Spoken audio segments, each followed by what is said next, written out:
We're talking about news today of a bit of a reprieve for the men and women of the FBI, agents who had been forced to fill out a rather ominous questionnaire that detailed their involvement in any way in any of the January 6 cases.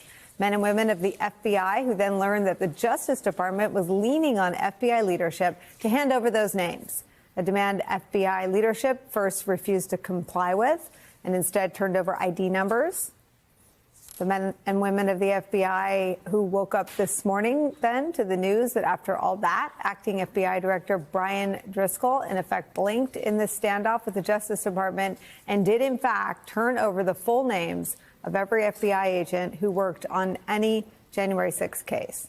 To put it bluntly, this was unnerving, not just because of the risk it poses to the men and women of the FBI and their families, but also because of what it says about the current strength of our institutions, of that institution.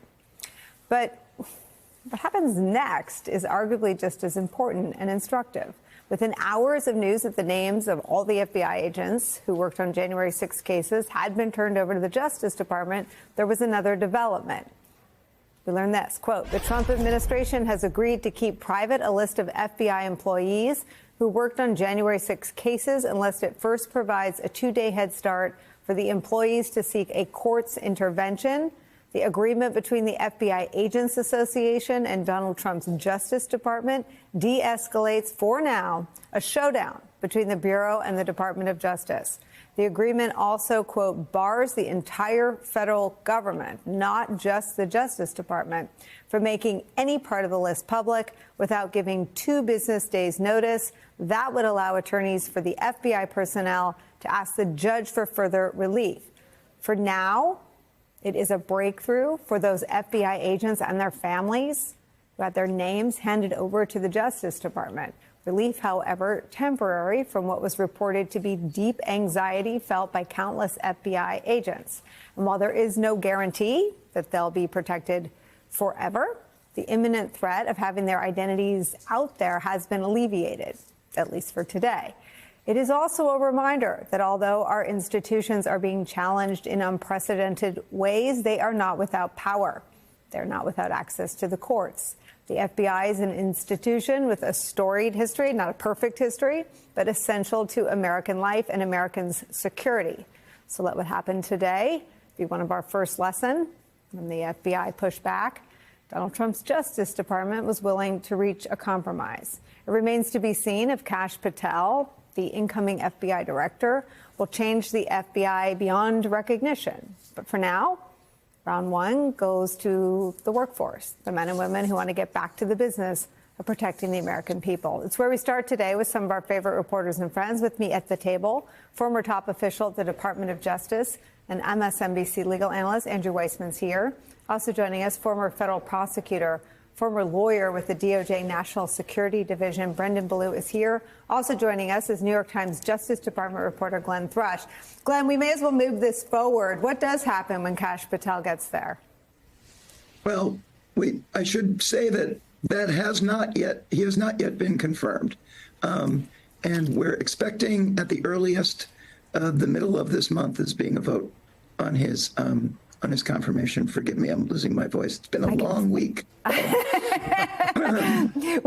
had in the script, we made it to Friday, and I took it out. In your honor, I should have left it in. We made it to Friday. Well, I just hope it's not going to be a long weekend.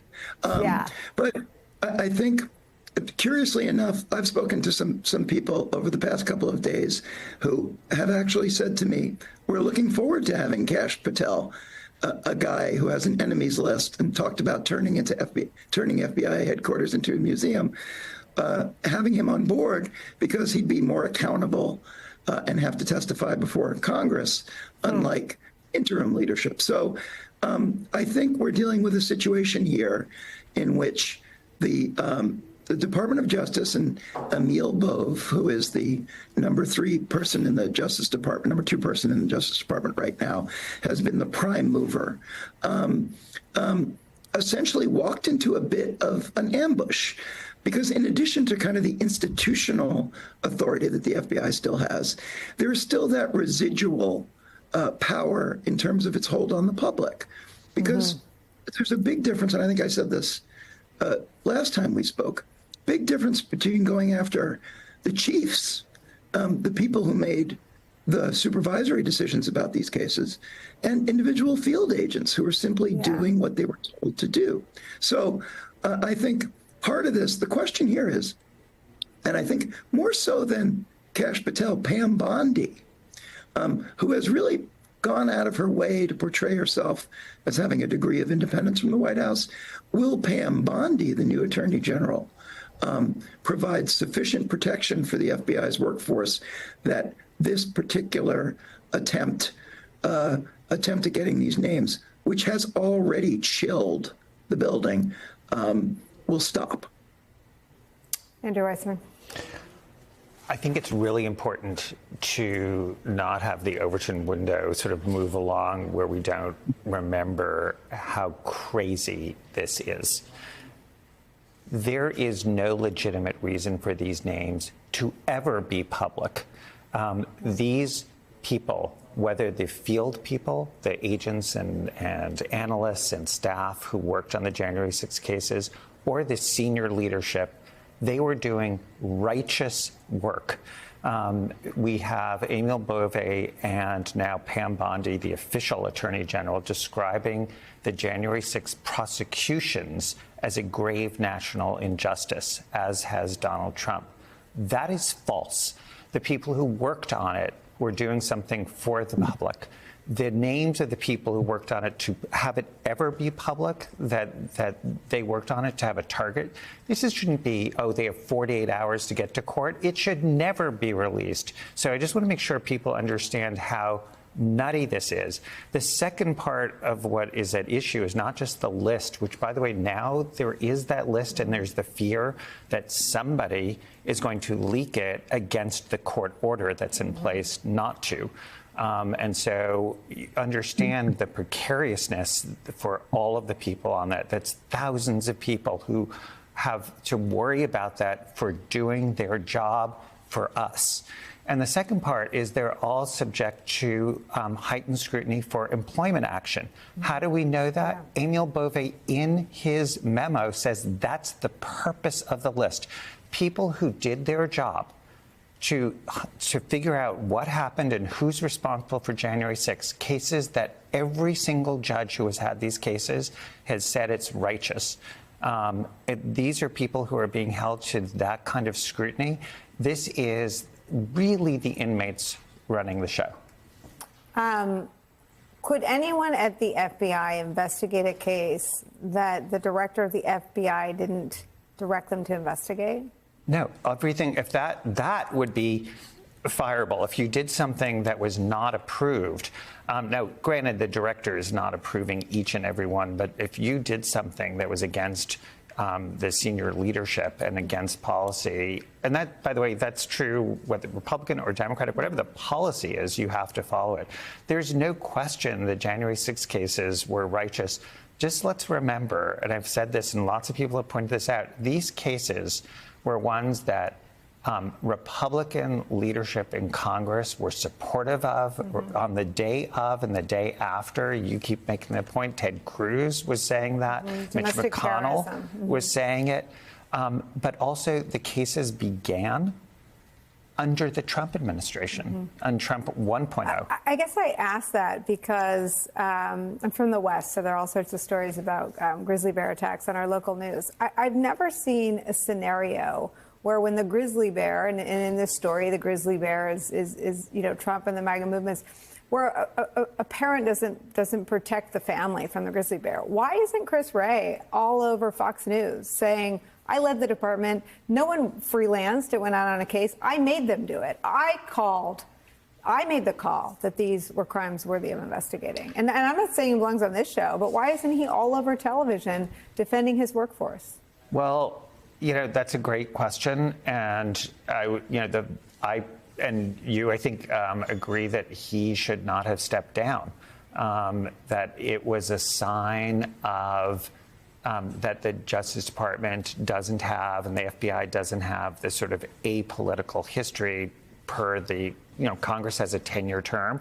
That's supposed to mean that it's regardless of sort of president.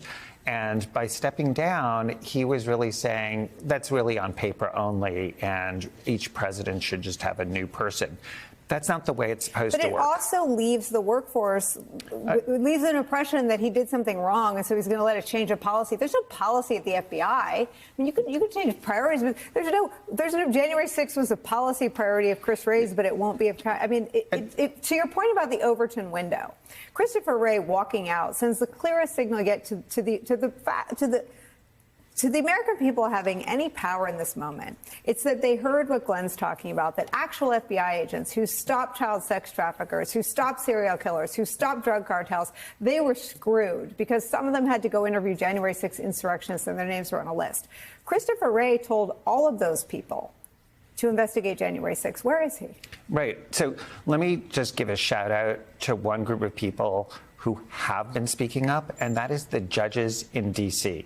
The judges who are handling the cases and again, these are judges that were nominated by Republicans, Democrats, including Trump nominees, have all been speaking out. And in all of the cases that have to be dismissed per the Department of Justice order, you have the former Chief Judge Beryl Howell, you have Judge Chutkan, you have Amy Berman Jackson just today talking about Michael Fanone's heroism will never be moot.